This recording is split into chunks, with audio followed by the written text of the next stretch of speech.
건강한 삶을 위한 지침서 TBC 클리닉 건강 365입니다. 요즘 병원에 통증 환자들이 많이 늘고 있다는 그런 소식입니다.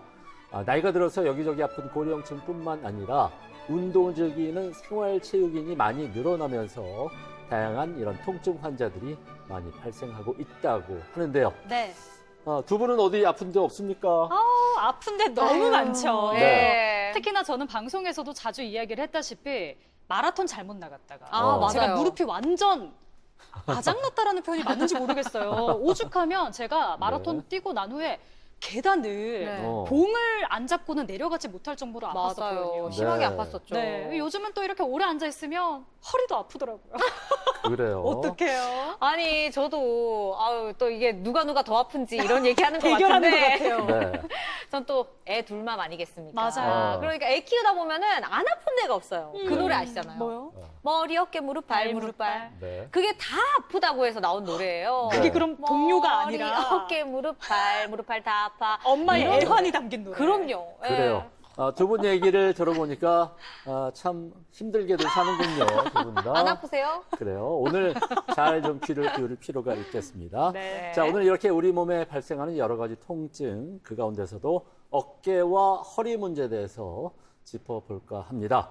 자, 먼저 알려줘요 닥터스. 이번 주제는 어깨에 발생하는 대표적인 질환이죠. 회전근개 파열입니다.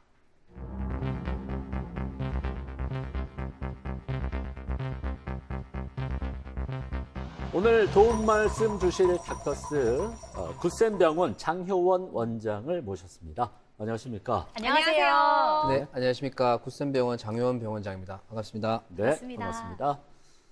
오늘 얘기 나눌 주제가 앞서 소개해드린 것처럼 회전근개 파열인데요. 네. 두 분은 그 회전근개가 어떤 부위인지 아십니까? 당연하죠. 회전 근개 이거잖아요. 네, 이거. 그러니까 이거 어깨 돌려주는 거, 도와주는 거. 맞는 말이긴 해요. 근육, 예. 개, 걔는 뭐예요? 멍멍. 그럴 리가 있어요. 멍멍. 자, 이럴 줄 알고 영서 씨에서 막힐 줄 알고 제가 약간 공부를 좀 해봤는데요. 네. 갑자기 머리가 새하얘진다. 뭐였냐면요. 네. 돌아올 회, 구를 전, 근육근, 그리고 마지막 개가 바로 덮을개. 그래서 근육을 덮고 있다. 회전근개라고 네. 하죠. 맞나요? 그래요. 예. 예은 씨가 예습을 많이 해왔는데요. 한자로는 뜻이 정확히 맞습니다. 그런데 우리가 한자만 들어서는 명확히 이제 개념이 떠오르지 않는데 오늘 닥터스를 모셨으니까 한번 구체적으로 여쭤보도록 하겠습니다. 원장님, 회전근개가 무엇이고 또 어떤 역할을 하는 그런 부위인가요? 네, 회전근개는 어깨를 감싸고 덮고 있는 그 네 가지의 힘줄을 뜻하고 있습니다. 이제 팔을 들어 올리거나 돌리는 동작을 가능하게 하고요. 어깨 관절이 흔들리지 않도록 안정적으로 잡아주는 역할을 하고 있습니다. 우리가 머리를 감거나 옷을 입거나 물건을 들어 올리는 이런 일상적인 동작 대부분에 회전근개가 관여하고 있습니다. 근데 어깨를 그래요? 감싸고 있는 그런 근육이다. 네. 뭐 이렇게 힘줄이 네 개다. 이런 말씀을 하셨는데 전 처음 알았습니다. 그러니까요. 힘줄이 이렇게 네 개가 이렇게 덮여 있다는 게. 네. 네. 아니 사실 우리가 평소에는 이런 존재도 모르고 살지만 이게 어깨를 다치게 되면은 회전근개가 얼마나 소중한 존재였는지를 깨닫게 되죠. 맞아요. 사실 뭐 옷 입을 때나 음. 일상생활할 때도 어깨 불편하면 진짜 힘들더라고요. 너무 힘들죠. 그렇죠. 우리 일상생활과 아주 밀접한 그런 부위라고 할 수가 있겠는데 어깨 통증으로 병원을 찾는 환자 가운데 최근에 회전근개 파열인 경우가 참 많이 발생을 하고 있다고 합니다. 네. 이게 참 원장님 많이 흔한 질환이라면서요? 어떻습니까? 이게 좀 비교적 흔한 질환인 것 같습니다. 네. 어깨 통증의 좀 흔한 원인 중에 하나이고 특히 50세 이상일 때는 나이가 들면서 힘줄이 약해지기 때문에 그 발생 빈도가 크게 증가하고 있습니다. 최근 연구에 따르면 60대 이상에서는 약 20, 30%, 70세 이상에서는 증상이 없더라도 절반 가까이에서 회전근개 파열이 발견된 정도로 굉장히 흔한 질환입니다. 생각보다 정말 훨씬 많습니다. 사실 그래요? 뭐 저도 농담으로 어깨 아프다 했지만 때때로 네. 잠잘 때 어깨가 불편하기도 하고 네. 저희 어머니도 어깨가 불편하다 이런 얘기를 종종 하시는데 네. 회전근개 문제가 아닌지 한번 알아보긴 해야 될 것 같아요. 맞습니다. 그래요? 그리고 아까 무증상인 경우도 종종 있다고 하셨습니다. 그러니까 네. 증상이 없다고 해서 안심할 수는 없는 거네요. 그러니까요. 아까 또 MC님께서 아프다고 하셨잖아요. 그래요. 방송 전에. 병원 가세요. 병원을 안 가요, 우리가. 그러니까요. 근데 그래요. 그럼 회전근개 파열 이게 뭐 노화 때문에 생기는 건지 왜 생기는 건지 또 궁금하거든요, 원장님. 예, 원인은 크게 퇴행성과 외상성으로 나눌 수 있습니다. 가장 흔한 것은 이제 노화에 의한 퇴행성 변화로 이 힘줄이 점차 약해지면서 이제 발생하는 그런 경우입니다. 네. 반면 넘어질 때 이제 손을 짚거나 이제 무거운 물건을 갑자기 들거나 그럴 때 발생하는 외상성 파열도 있습니다. 그런 거 이외에도 이제 퇴행성 경우처럼 반복적으로 어깨 사용을 많이 할 때 역시 이제 파열이 발생할 수가 있습니다. 그렇군요. 네. 외상인 경우도 있다고 하니까 갑자기 생각났는데 네. 뭐 어떤 배구였나? 이렇게 스포츠 경기 중에 네. 선수가 이렇게 어깨를 바닥에 쾅 부딪혔어요. 어. 그리고 나서는 어깨가 빠졌다. 어머. 이런 얘기를 하더라고요. 그렇습니다. 운동, 특히나 이제 스포츠 종목에서 그런 경우가 종종 많이 발생을 하고 있는데 전문적인 용어로는 탈구라고 맞아요. 아, 탈구. 표현들을 하고 있는데 네. 격한 운동을 하다가 이런 심각한 어깨 부상을 겪는 경우가 종종 있습니다. 운동하다가 원장님 회전근개가 파열되는 경우도 많이 있나요? 네. 예, 운동으로 인한 부상으로 이제 회전근개가 파열되는 경우는 자주 볼 수 있습니다.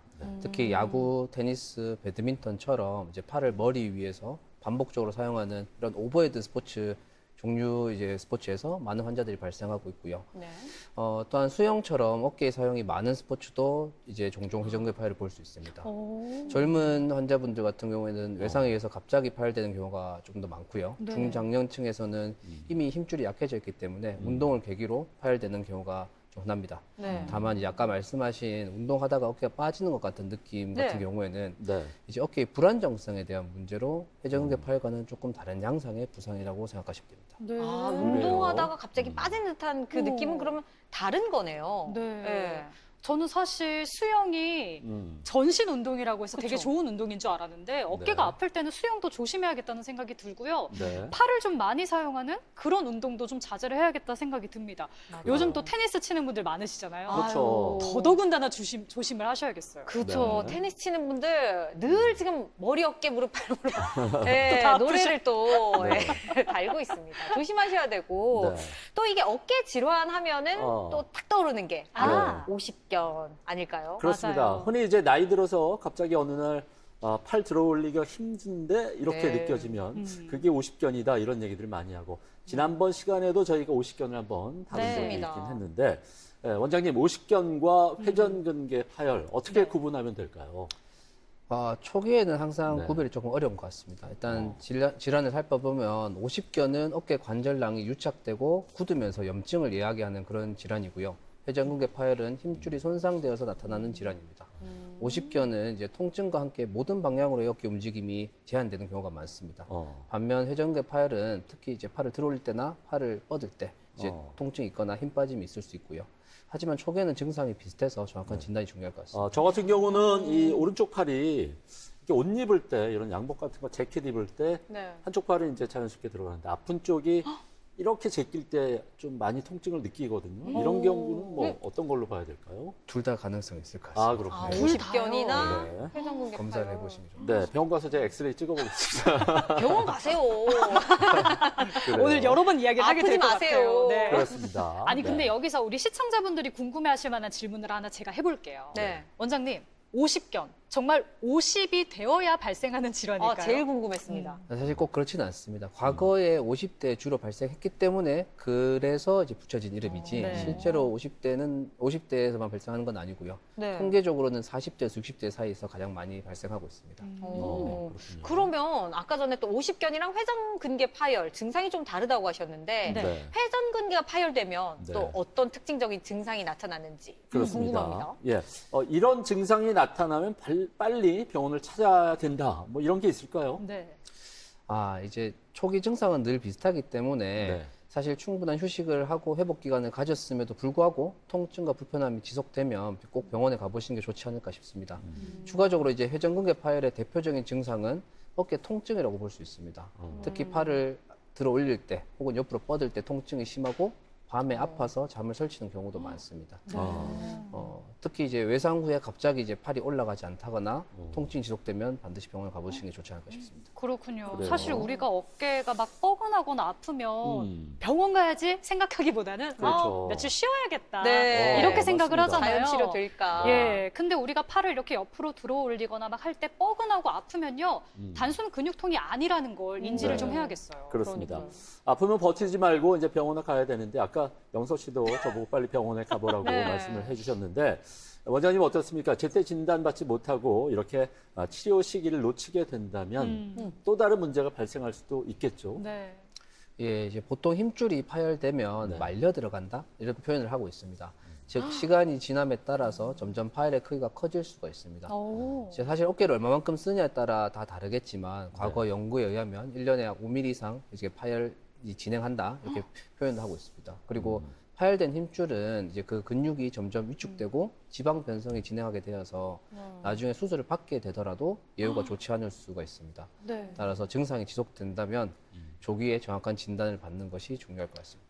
듣기만 해도 그렇군요. 정말 무섭습니다. 파열에서 그렇습니다. 그치지 않고 또 힘줄이 말려 들어간다는 그 표현 네. 자체 좀 무섭지 않아요? 무서워요. 네. 뭐든지 무슨 병이든지 키우지 말고 음. 병원 가셔야 돼요. 아시겠죠? 우리 건강 패밀리 다들 네. 건강하게 유행어인데요?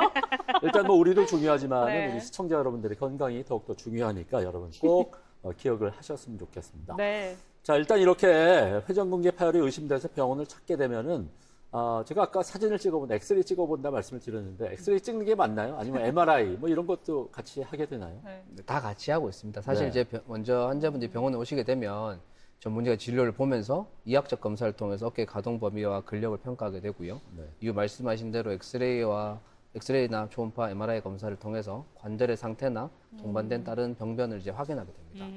이제 파열이 장시간 지속되었을 때 보이는 뼈가 자라는 혹은 골극이라고 하는 뼈의 변화를 엑스레이를 통해서 보고 이제 파열을 의심할 수는 있지만 네. 실제 회전근개 자체는 엑스레이에서 볼 수가 없는 그런 병변입니다. 그래서 초음파나 MRI 검사를 통해서 평가를 하고요.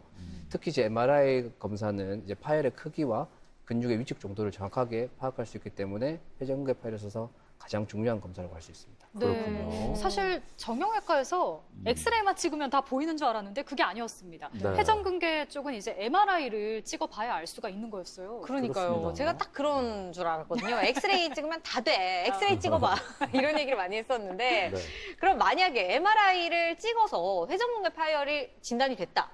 그러면 또 어떤 치료를 할 수 있는지 혹시 수술해야 되는 건 아니죠? 수술해야 돼요?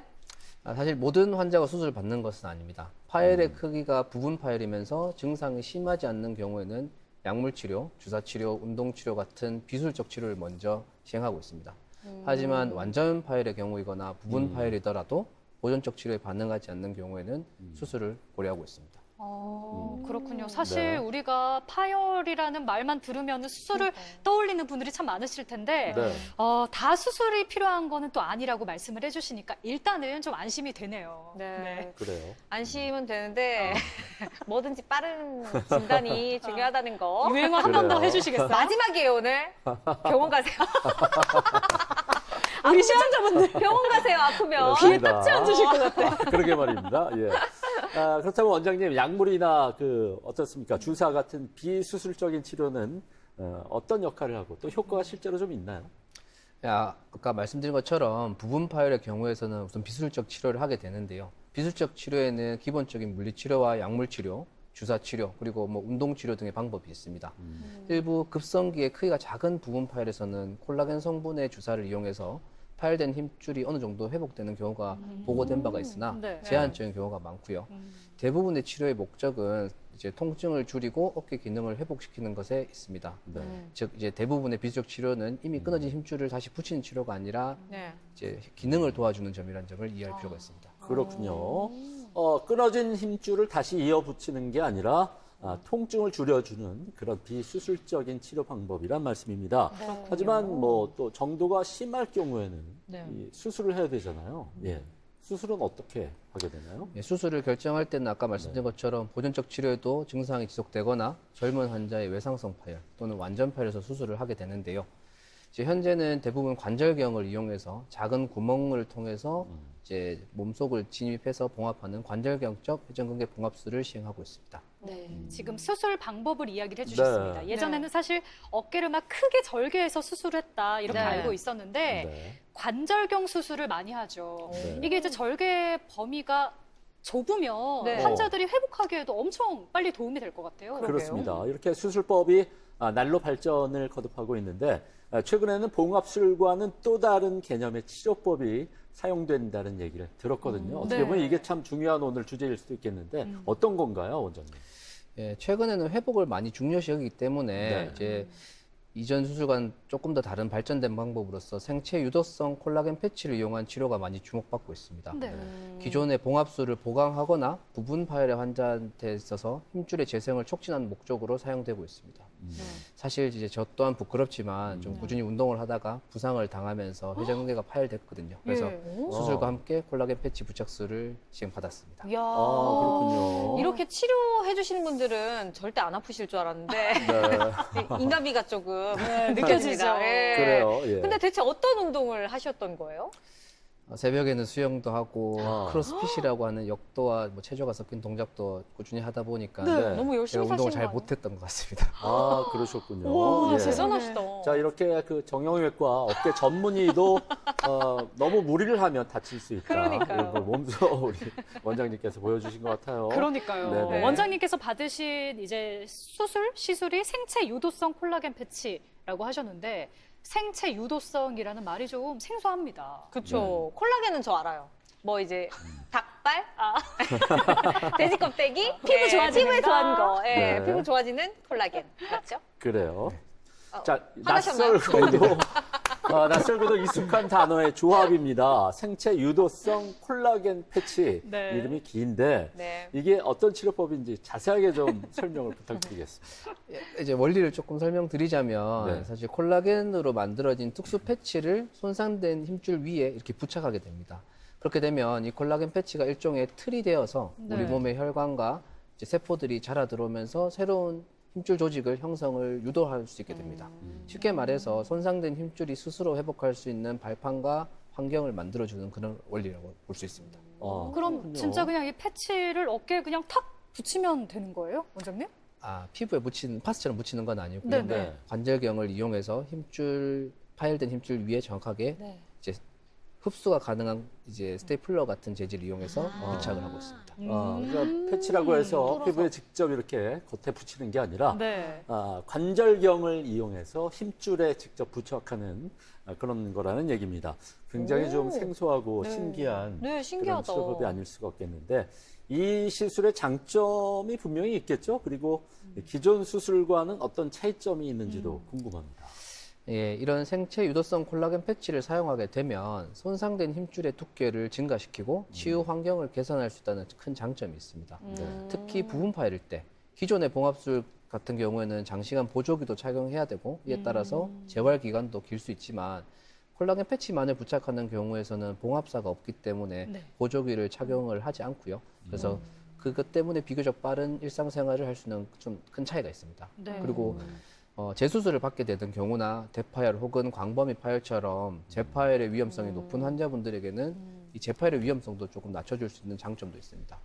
이런 경우는 기존 봉합술을 대체한다기보다는 결과를 향상시키기 위한 보조 치료로 이해하시면 좋겠습니다. 그러니까 이 수술 효과를 좀 높여주거나 또는 뭐 재발을 좀 막아주는 그런 역할이네요, 그렇죠? 맞습니다. 네. 아니 그리고 또 원장님이 실제로 이 시술을 받으셨다고 하니까 네, 좀 더 환자 입장에서 이야기를 그러니까요. 잘해주실 것 같습니다. 그래요. 뭐 무섭진 않으셨어요? 지금은 완전히 아프죠? 네, 회복을 하신 아팠나요? 거예요? 네. 많이 아프진 않았던 것 같습니다. 저도 이제 실제로 수술을 경험해 보았는데요. 이제 수술하고 경과는 좀 만족스러운 것 같습니다. 오. 네. 수술 후에 느끼는 불편감도 크진 않았고요. 네. 예상보다는 빠르게 회복한 것 같습니다. 저 같은 경우에는 이제 팔 다시 사용하는 입장에서 네. 수술하고 4주 정도 지나서 다시 수술방 위에서 환자분들 수술을 해줄 수는 야. 있었고요. 우와. 네, 현재는 일상생활과 가벼운 운동은 큰 무리 없이 하고 있습니다. 네. 그래서 이러한 경험을 바탕으로 환자분들한테 좀 더 현실적으로 설명을 좀 할 수 있게 된 것 같습니다. 그래요. 그렇겠다. 생각보다 이제 빨리 이렇게 회복할 수 있다고 설명을 해주셨는데 보통 그 시술 후에 회복 기간은 어느 정도나 잡아야 될까요? 또 재활 기간도 좀 필요할 것 같은데요.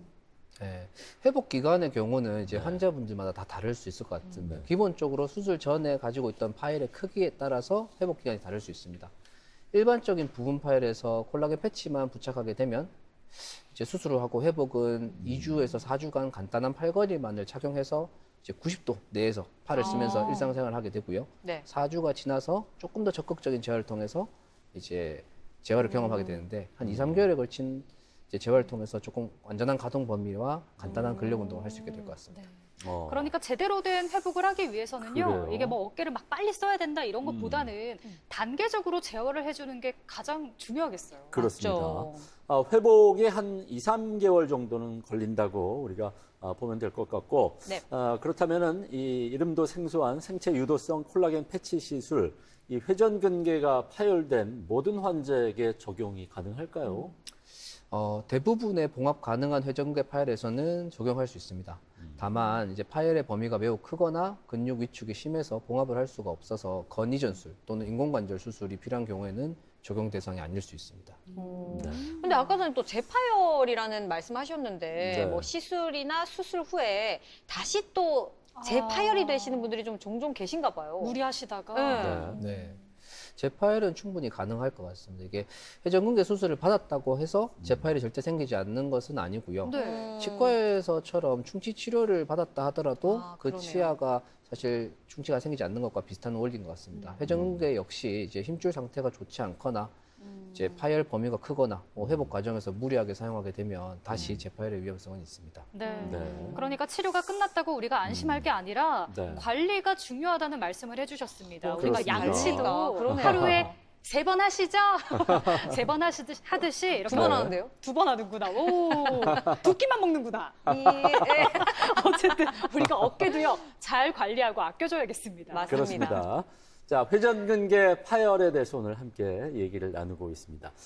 이게 어떤 그 특별한 치료를 받지 않고 50견처럼 이렇게 그냥 놔두면 자연 치유도 가능할까요? 어떻습니까, 원장님? 예, 안타깝지만 한번 완전히 끊어진 회전근개 힘줄이 저절로 다시 붙는 경우는 매우 드뭅니다. 다만 이제 젊은 환자한테 있어서 외상성의 부분 파열일 경우에는 비수술적 치료만으로도 통증이 좋아지고 기능이 회복될 수 있기 때문에 파열 정도에 따른 맞춤 치료가 중요할 것이라고 생각합니다. 네. 네. 그럼 수술 후에 우리가 네. 운동은 언제부터 할 수 있는지가 궁금해요. 네. 그렇죠. 원장님. 궁금해요. 아까도 비슷한 내용이 나온 네. 것 같은데 일상생활은 수주 이내 가능하지만 네. 가벼운 운동은 3개월 전후로 많이 권유를 드리고 있고요. 어, 테니스나 야구, 골프 같은 그런 스포츠는 6개월 전후 어. 그렇게 설명을 많이 드리고 있습니다. 반년 정도. 네. 다만 파열 크기에 따라 회복 상태가 조금씩 다를 수가 있습니다. 그래요? 그러면 뭐 혹시 특별히 주의를 해야 하는 운동이나 아니면 좀 도움이 되는 운동이나 오. 이런 것도 있을 것 같은데요? 네. 예, 어깨에 도움되는 운동은 회전근개 자체를 강화하는 운동도 중요하지만 사실은 어깨뼈 자체를 안정적으로 잡아주는 견갑골, 날개뼈 주위 운동을 함께 이제 하는 것이 중요합니다. 네. 이제 고무밴드를 이용해서 가볍게 회전근개를 이제 어. 스트레칭하는 그런 운동뿐만 아니라 네. 이제 월 슬라이드라고 이제 팔을 벽에 붙여서 움직이는 운동 같은 것들, 월 엎드려서 슬라이드? 네. 팔을 뒤로 돌려주는 Y 운동 이런 네네. 운동들이 많이 도움이 되고 있습니다. 아. 네. 네, 그리고 추가적으로 통증이 있는 상태에서 네. 무거운 중량을 머리 위로 많이 드는 운동은 오히려 손상을 악화시킬 수 있기 때문에 좀 주의가 필요할 것 같습니다. 원장님, 네. 어깨가 아플 때 옆으로 몸을 돌려서 자는 거는 그래요. 괜찮나요? 아니, 많은 환자분들이 여쭤보는데요. 네. 그게 무의식이기 때문에 조절을 네. 할 수 없다고는 생각하지만 네. 파열된 힘줄 있는 쪽으로 자는 것은 사실 권해드리고 싶지는 않습니다. 네. 아. 그래요. 근데 그게 저도 경험을 해보니까 어깨가 아픈 쪽으로는 아무리 그 깊은 잠에 들어도 네. 안 눕게 되더라고요. 왜냐면 아프니까. 아프니까. 예. 무의식에서도 아픈 걸 안아봅니다. 그렇습니다. 어쨌거나 참지 말고 병원에 빨리 가서 병원 가세요. 정확한 진단 받아보는 게 좋다는 걸 또 한번 강조를 해드리고 싶네요. 네. 자, 좋은 치료만큼 중요한 게 꾸준한 관리와 올바른 생활 습관이 아닐까 싶은데 마지막으로 어깨에 좀 문제를 갖고 있는 분들을 위해서 건강한 어깨 관리법에 대해서 좀 소개를 해주시죠. 예, 평소 이제 스트레칭과 근력 운동을 통해서 어깨 관절을 부드럽게 유지해 주시고요. 어깨 주변 근육과 이제 견갑골, 날개뼈 안정화 운동을 이제 꾸준히 해주셨으면 좋겠습니다. 그리고 이제 무리한 반복적인 동작은 피하시는 것이 좋겠고요. 특히 야간 통증이나 팔을 들기 어려운 증상이 이제 지속되면 조기에 전문의에게 진료를 받으실 것을 권유하고 있습니다. 네, 알겠습니다. 자, 오늘 알려줘요 닥터스는 굴센병원 장효원 원장과 함께 회전근개 파열과 치료법에 대해서 알아봤습니다. 머리를 감고 옷을 입고 물건을 드는 그런 평범한 일상은 건강한 어깨가 있을 때 가능한 그런 일생활이 아닐까 싶습니다. 어깨 이상 신호가 있다면 지체 마시고 빨리 병원 찾으셔서 정확한 진단과 치료 받아보시길 권해드리겠습니다. 자, 원장님 오늘 도움 말씀 감사드립니다. 고맙습니다. 고맙습니다. 고맙습니다.